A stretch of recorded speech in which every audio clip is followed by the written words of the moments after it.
Am I using the one that says PC or Mac, or does it not matter? PC. Okay, thank you. So this is more about cell and gene therapy in general than it is about reservoirs specifically. To start with, I have no disclosures to make. During our outreach work to the community, what we found was that we were running into some visceral responses when we talked about cell and gene therapy from people, and we thought it would really be worth exploring this more deeply. So we brought this idea to Hans Peter and to Keith, and they agreed with us, and we worked with our clinical core, and in our grant proposal, the CAB and the clinical core worked together to create the idea of doing some focus groups to explore the perspectives of end users around cell and gene therapy in particular as a means of potentially curing HIV. So what we did was we recruited people from one of the safety net clinics from the Madison Clinic here in Seattle that serves a lot of the low-income folks who have HIV. We did 4 focus groups in December of 2017 with a total of 19 participants. So this is a small sample that needs to be taken into consideration in terms of generalizability. We intentionally oversampled African American patients at the clinic, in part because they're typically underrepresented in research, and in part we also hypothesized that this group of people might be most distrustful of research based on a lot of history. And we also thought they also might be most distrustful of this technology. The whole sample was poor. Almost 80% lived on less than $1,000 a month, which isn't very surprising, but it's certainly difficult to do in Seattle. So, were the participants familiar with cell and gene therapy? And the answer is, in general, they were not. They mostly had not ever even heard of this, either as a technology or for curing HIV. So even though they hadn't heard of it, how did they feel about it, right? Because we often have opinions of things we don't always know a whole lot about. And that was pretty much their response. People found the idea very scary. They thought it was risky. The idea of, mucking with your genes was just taking things a bit too far. They had fears about potential side effects, the treatment not working, what it could possibly do to you, and all the unknowns that are associated. Can people in the back see what the quotes actually say? Okay, good. Because I wasn't intending to read them, but wanted to make sure you could get their words. So a lot of people felt that, if it's not broke, don't fix it. Like, why do you want to mess with this stuff? They didn't understand the need for cell and gene therapy, particularly given how easy it is to treat HIV now. And someone even referred to AIDS being a disease of the past. They thought this might be more necessary for cancer than it would be for HIV. And people were really afraid to change what they felt was already working for them. They were comfortable with their treatment, taking a pill a day and being undetectable. There was also a fair amount of skepticism voiced about the possibility of an HIV cure through any means, including cell and gene therapy, saying things like, I've got it and there's no way I'm going to get rid of it. I haven't gotten rid of it until now. It ain't going anywhere. That's how I feel about it.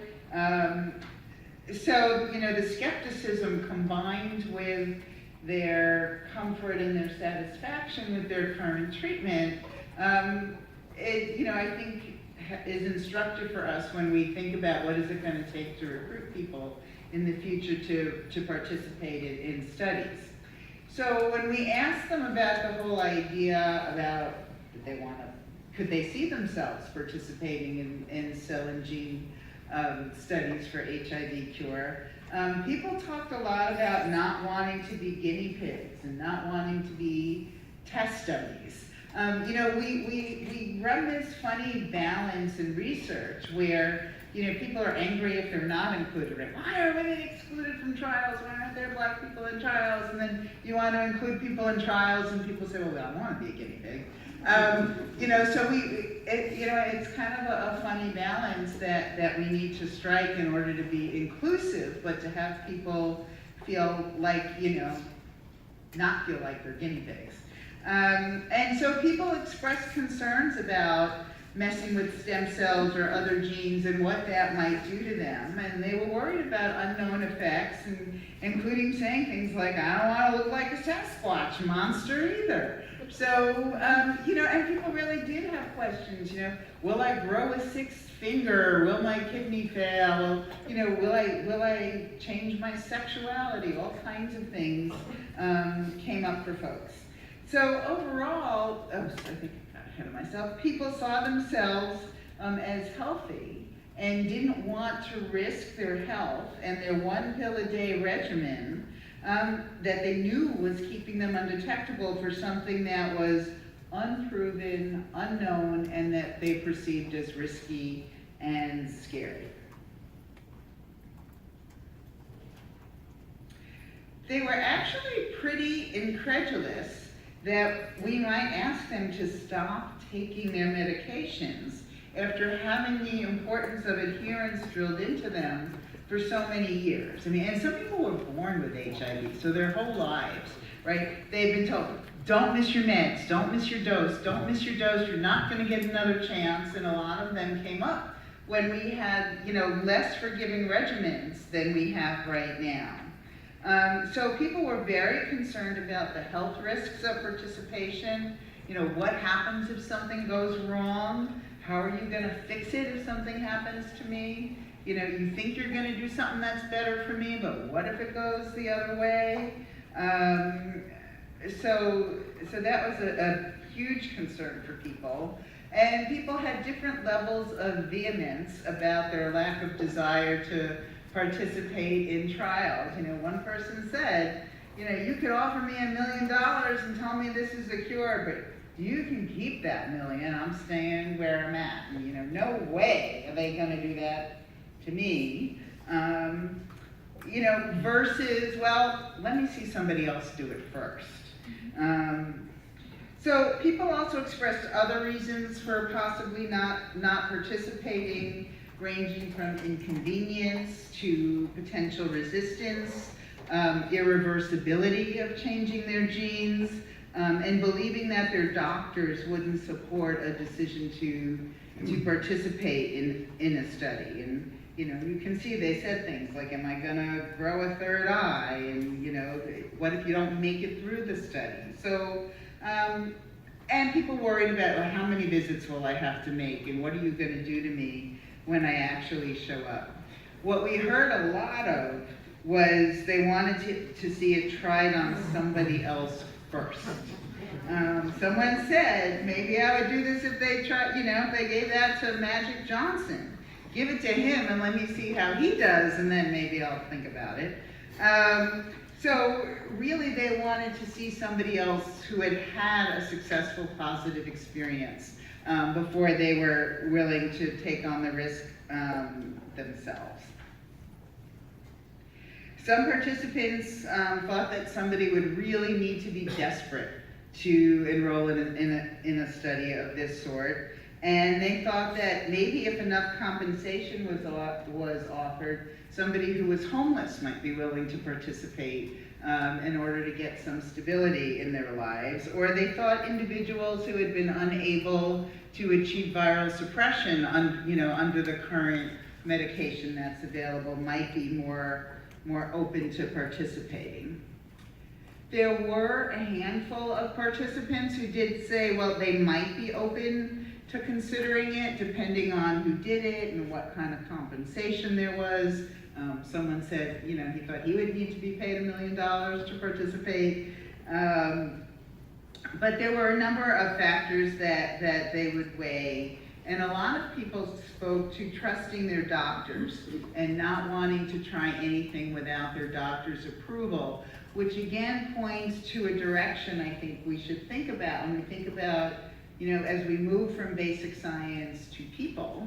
How do we engage clinicians in this? Because a lot of people are going to look to their doctors for approval before they make a decision. So unless we do a good job of engaging the clinicians, we may have trouble with recruiting people to participants. So as I said, when some people got past their visceral response, they did talk about consulting medical providers and assessing side effects.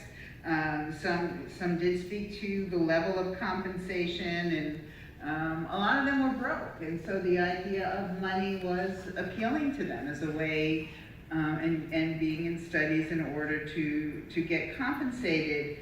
So it's also going to be important to figure out how do we fairly balance, compensating people for the risk they're undertaking, for their time, for the procedures, for what we're asking them to do, and not also providing a level of undue inducement that would encourage people to take a risk that they might not otherwise be comfortable with.